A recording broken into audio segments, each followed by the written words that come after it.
hatuna place tutaenda. Ndio mwisho wa mwezi imefika, karibu tunafungua nyumba, tuko stranded, tujajua kwenye tutaenda for now. Sasa nilikuwa naomba upande wangu mtusaidie. Kama ni karibu mtatupea, tutashukuru sana. Maisha imenichapa na nilikuwa naomba hata kama unaweza tumia hii nafasi muongee na mdosi, muongee na Baba Velma ambaye ni bwanake Mama Velma.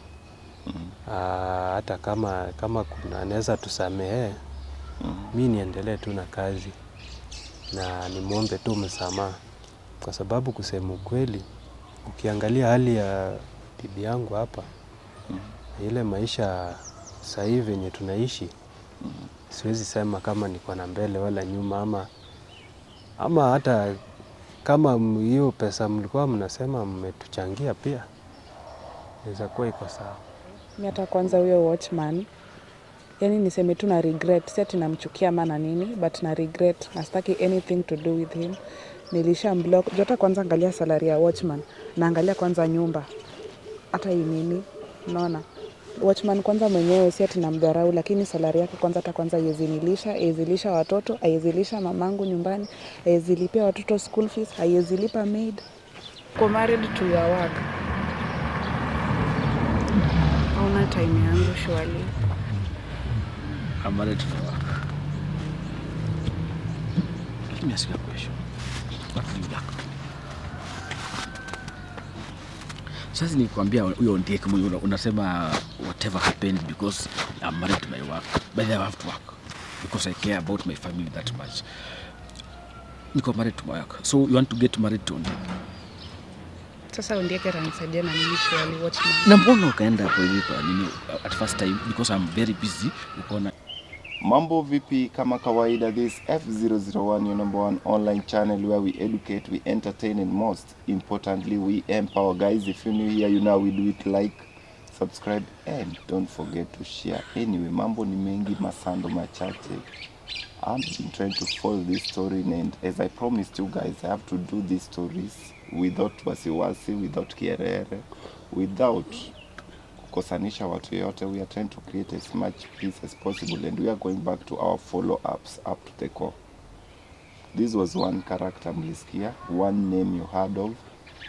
Apparently aliapia hapa. I had to take the phone number, especially after speaking to the wife, to the guy mwenye up to right now, it's quite unfortunate, is offline. So wherever he is, I'm asking him and urging and requesting him, kama anaweza pata time tafadhali kuja tupige story na wewe. People want to hear from you. Your family wants to hear from you, and most importantly, your kids really needs to hear from you. So popote ulipo, Baba Velma, tafadhali, kama unasikia hii, just look for me, DM me hapo on official Comrades Flavor kwa Instagram. We need to talk, we need to have a chat. Meanwhile, niko hapa na Ndiye himself, sijui itwe the infamous. Umesikia ukitajwa majina, umesikia vitu mingi, wewe mwenyewe umejionea na unajua mambo yako. Nitachu ujiintroduce kwa watu na uintroduce pia mgeni yako upande wangu wa kulia, kisha tuendelee na interview. Nashukuru ndugu. Mimi kwa majina naitwa Samson Ondieki. Samson Ondieki kama Ondieki? Ondieki. Umejua tumezoeana na wale wa Kisii. So jina Ondieki ndio maarufu sana, ndio wanajua. So kuna wale wananiita Ondieki, kuna wale wananiita Ondieki. Sana sana wa Kisii. So umejua jina Ondieki huwezi jua ni ya Kisii ama ni ya Kijaluo. Lakini mimi naitwa Samson Ondieki. Natoka huko Gemdudi, Siaya County. Na huyo hapa ni mke wangu. Na nilishukuru sana uliponipigia na nikaamua ukweli leo nikuje nifungue roho. Na hata kama inawezekana niombe msamaha. Ombe msamaha. Ndivyo. Bwana Ondieki kama Bwana Ondieki, whichever the name. Naam. Kuko issues zilitokea. Kwanza wewe na kazi yako kunaendeleaje sasa hizi? Ndugu, ni kazi gani uliandikwa kufanya Nairobi sana sana? Ndugu, mimi nilikuwa nimeandikwa hii kazi ya kulinda apartment. Hii apartment yetu ilikuwa inaitwa Natives. Natives. Yeah. Na nikafanya pale kazi kwa muda. na kulikuwa na shida iliyotokea ambapo haikuwa shida rahisi ama haikuwa ni tuseme ni kosa, na kwa kawaida binadamu wote ni watu wa kukosea. Na kama kosa ilitokea lazima watu wasameane ama watu wasameane tu juu yenyewe kusema ukweli tangu nitoke kwa hiyo kazi maisha. Umetolewa kazi? Mimi nilifutwa kazi ambapo hata pale kwa apartment sahii hata jina yangu picha yangu imebandikwa pale. Hawataki kuniona kwa hiyo area mzima. Ona hapo nimepigwa marufuku. Sasa sijui juu maisha naye inanipeleka mbio. Si kurahisi kabisa. Labda niulize Mami Saida hata kabla tufike kwako Mami. Yes. Bwanako ni bwana aina gani? Ukiulizwa bwanako ni bwana aina gani? Kwangu amekuwa bwana mzuri. Si kwa hiyo na lolote. Sasa ghafla tu akakuja akaniambia, "Hey, Mami, mimi leo nimefutwa job." Nikashtuka. Niko zile like, "Sasa umefutwa job aje sasa? Unataka kujua ni nini?" Akakuwa mkali, ananificha like, "Hey," nikamwambia hapana, mimi uniambie ni nini imetokea. Jua tuwezi kaa hivi, hapa ni Nairobi. Kama una kazi tutaishi aje? Nyumbani kuna wenye wanatuhitaji. Tukikaa hivi tutakaje bila job? Twende hadi kwa mkubwa wako tujue vile kunaenda. Juu mimi tutakaa hivi. Wewe unafanya kazi ya aina gani kwanza? Kwangu mfanya tu kazi ya hapa na pale, kuhaso, kufua. Na vile unajua tu kufua vile inakuanga. Sometimes unaenda kwa mtu anakupea nguo mingi, anakulipa 100, 200, anakulipa tu kimadharau. Na labda umekaa naye kwa ndoa kwa miaka ngapi? Saizi ni miaka 2. Saizi ni miaka 2. Yeah. Mkubwa. Hapa Nairobi mnaishi wapi? Hapa Nairobi tunaishi baba dogo. Baba dogo. Tunaishi na huyu mke wako? Nimekaa na huyu mke wangu. Uko na watoto wote? Huyu ni mke wangu wa pili. Niko na wake wawili ambapo mmoja nilimwacha huko mashambani. Yeye analinda boma huko. Sasa huyu naye tuko naye hapa. Ingawaje kuna changamoto. Kabla uende changamoto, wewe wa nyumbani anajua uko na wa pili? Yeye anajua. Hiyo ni wazi tu. Unajua huyo wa kwanza? Ni ameniambia tu juzi after ameacha job. Hauko unajua kuna mke mwingine nyumbani? Sikuwa najua. Kubwa. Naam. Huyo mke mwingine mko na watoto hamna? Huko tuko na watoto 4. Kuna watoto 4? Naam. Wote wako? Wote ni wangu. Huyo wa nyumbani anajua uko na mke Nairobi? Anajua, nilishamfahamisha. Ni kitu hata nikimpigia simu saizi tumweke kwa loudspeaker ni kitu anajua? Ni kitu nilimfahamisha. Haina shida, mnaweza mfahamisha pia. Sasa changamoto ulikuwa unasema vipi? Ndugu, kuna changamoto ambapo hata huyo bibi wa nyumbani hayuko kwa hali mzuri. Umejua anaugua ile ugonjwa wa cancer, breast cancer. Ilimshika juzi, aendelee vizuri. Na kwa kuwa hii ndio kazi nilikuwa nategemea, na sioni kama inakuwa ni mzigo mzito. Vile vile hata mke wangu hapa tena ni mjamzito. Na wewe ni mjamzito? Miezi mingapi? Miezi 2.5. Miezi 2.5. Na sasa first born kwanza? First born. Huyo ndo first born wetu. Na sasa hali inavyoendelea, naona sasa ikiwa ngumu zaidi. Juu hii ndio kazi tulikuwa tunategemea. Na kulitokea shida. Na hapo ndio hata nilikuwa nikuulize. Tuende tu direct. Nataka tunaenda kwa utaratibu ndio tusikuwe na tashwishi pale popote. Mama Velma. Mama Velma ulimjua siku gani? Sasa Mama Velma tulijuana naye last year hapo. I think October hapo. Kama September mwisho. Oktoba ikianza hapo nadhani. Ambapo alikuwa ananituma kidogo, akitaka kitu kwa duka naweza muendea. So hapo ndo tukaanza kuzoeana. Saa zingine akikuja apate kama nimezubaa. Unajua saa zingine kazi yenye tunafanya kuna uchovu ndani yake. So unapata saa zingine ananiuliza shida iko wapi.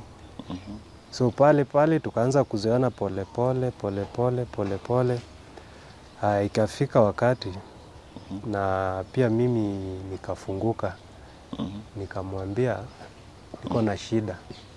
Ambapo alinipatia nafasi ya kunisikiza. Na nikamuelezea ile ugonjwa ya mke wangu. So nilipomweleza ugonjwa wa mke wangu, pia niliona ni kama imemguza sana. So ulikuwa unapata wakati mwingine, kuna mwezi alinipea hapo 10,000, yenye ilifuata akanipea 15. So saa zingine alikuwa ana balance 10, 15. Hiyo anakupatia tu pesa? Hiyo ananipea tu niende nisaidie nayo kwa ile ya shughuli ya bibi nyumbani. Juu bibi alikuwa anaugua na hiyo breast cancer moja. Hiyo breast cancer bado. So hivi ulimpigia tu story akaamua tu atakupatia tu pesa. Akafunguka. Juu hata alikuja akaniambia kwamba hii ugonjwa ya kansa kuna wakati iliua ndugu yake mkubwa. So kuna ile alikuwa anatoa ndani ya roho, ambapo alikuwa tu anatoa kwa roho safi kabisa. So kuna wakati pia alikuwa ananipea hata 20,000. Kuna mwezi ikiwa mzuri anipea 25. Saa zingine tena anarudi ananipea tena 20. So kwa tunaenda tu hivyo alikuwa ananisaidia sana. Ambapo zile pesa nilikuwa natumia kwa matumizi ya matibabu kule nyumbani. Na mambo ya chakula. Na mambo ya chakula. Mambo ya chakula alikuwa ameniweka wazi kabisa. Ambapo yeye aliniambia tu mambo ya chakula nisikuwe na wasiwasi. Umejua mimi hata nilikuwa narauka asubuhi, hata sikunywi chai kwa nyumba, lakini nikifika pale, mimi Mama Velma alikuwa tu na roho safi. Alikuwa na roho safi, alikuwa ananiletea chai, na si chai tu, chai hivi. Chai ile maziwa imetosha, ukiletwa hapo fruits, ukitaka mkati, yani nilikuwa nakula chakula hata sikuwa nakula kwa nyumba yangu. Ambapo hata saa zingine jioni, ikifika jioni chakula ikibaki hapo ananipea napelekea bibi nyumbani. Uniulize, alikuwa analeta chakula nyumbani? Alikuwa analeta sometimes. Ukimuuliza anatoka wapi? Yako tu zile like utakula ama utaacha. Kama utaki lala njaa. Sasa amekuacha bila kitu. So inabidi tu juu ya hali. Leo unaelewa wanawake vile tukua mjamzito lazima tukule kule, inabidi tu unakula hata uji kwenye umetoka unakula tu. Sasa tuliendelea hivyo na yeye, lakini sikujua nia ya ile kujitolea kwake ilikuwa ni nia gani. Sikujua kabisa. Ambapo ndio nadhani niliangukia mtegoni. Ama tunaweza sema ni kazi ya shetani. Shetani umejua akiamua kufanya kazi yake, saa zingine huwezi epuka.